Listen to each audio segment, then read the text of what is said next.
Guys, today here we're with Yale from the Better Business Group, and we're with Tracey, who's one of the directors of My Cafe Supply and owner of the Aloysius Cafe here in Bundaberg. Today we're going to be talking about three key benefits of working with a business coach. Now, Tracey, I know you've been working with Yale for some time with the Aloysius Cafe. Do you want to just walk us through what some of the benefits that you found of working with the cafe coach and working with Yale has been? I think number one for me, without a doubt, would be accountability. Yeah. During the busyness of the week with having to order things from suppliers and speak with suppliers and talk with customers and make coffees and do this and answer 1,000 questions, it's really good to be able to have that accountability to know I've got to get these things done by this time and this date.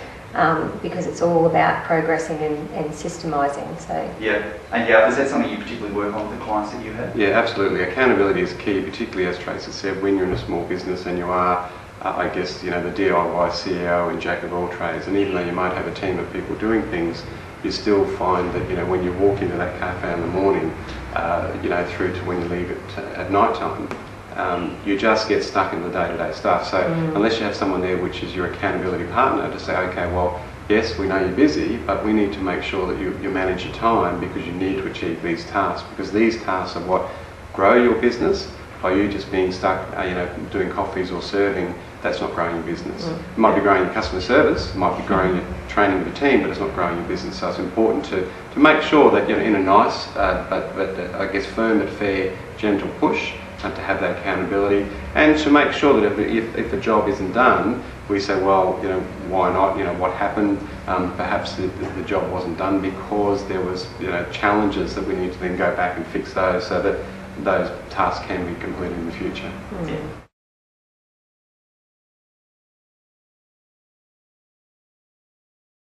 Tracey, just talk us through what's the second benefit that you really found in working with the business coach? Second for me would be being able to make myself redundant, remove myself from the business. Oh, that's going to be great, isn't it? Fabulous. I had a lovely life before we opened Aloysius. So yeah, I was to the point where I was working 90 hours a week. I'd walk in the door and I'd get 75,000 questions in the first hour and people firing things at me from left, right and centre. So working with Yale has been an integral part of being able to remove myself from the business and be able to work on the business. Yeah. And that's all due to Yale helping me put systems in place. And that's one of the key things that you work with owners for, from a business coach point of view? Yeah, absolutely. Often in small business we find that the person who, I guess, develops the idea becomes then the chief bottle wash and cook, if that makes sense. Yeah. And so they start to do everything as their idea and their baby, and they nurture it, and then they find that they get to a point where they just can't leverage anymore. So from a cafe owner, they'll start from taking the order, making the coffee, delivering the order, cleaning the table, and then thanking them as they leave, and then that whole process rolls again. And so one person can only make so many coffees a day, yeah, or can only do so much a day. And particularly then when you start looking, well, how do I expand my business? How do I train my team? Yeah. All those aspects that they just have no time for. And the other important thing is as Tracey mentioned before, you get to the point where you're working 80 or 90 hours a week.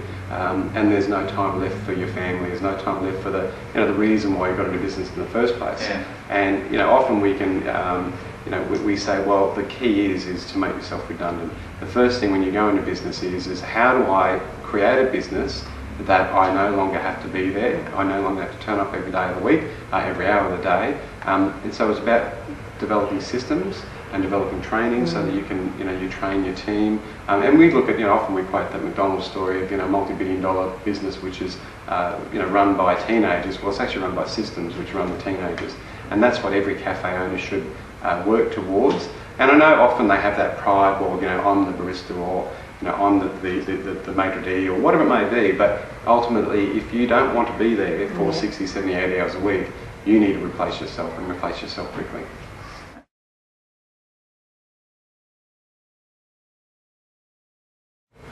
Okay, guys, we've spoken about accountability. We've spoken about making yourself redundant.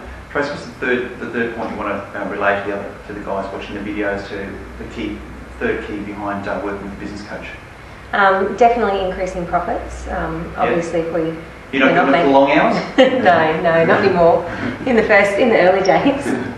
Obviously, being able to make myself redundant, we needed to be able to be profitable so that we could put a manager in to replace me. Yep. So again, Yael's been an amazing part of being able to put all that together. Yeah, absolutely.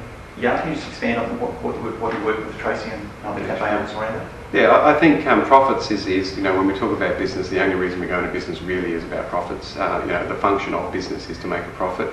We can take a holistic approach and say, well, no, it's about lifestyle for me, or it's about fame and fortune, or it's about, you know, sharing my skill, or whatever it may be. But realistically, you know, the business itself must maintain and make a profit so that you can do the things that you want to do. And if you want to expand, obviously, the key is to be able to employ more people, to put more services in, you know, to train more staff, and that all takes money, and which can only come out of your profits. And the great thing about cafes is that because it's such a small dollar or ticket item, then you can increase your profits fairly quickly without any backlash. So we can talk about a 10 or 20% profit increase, you know, almost immediately just by raising your price.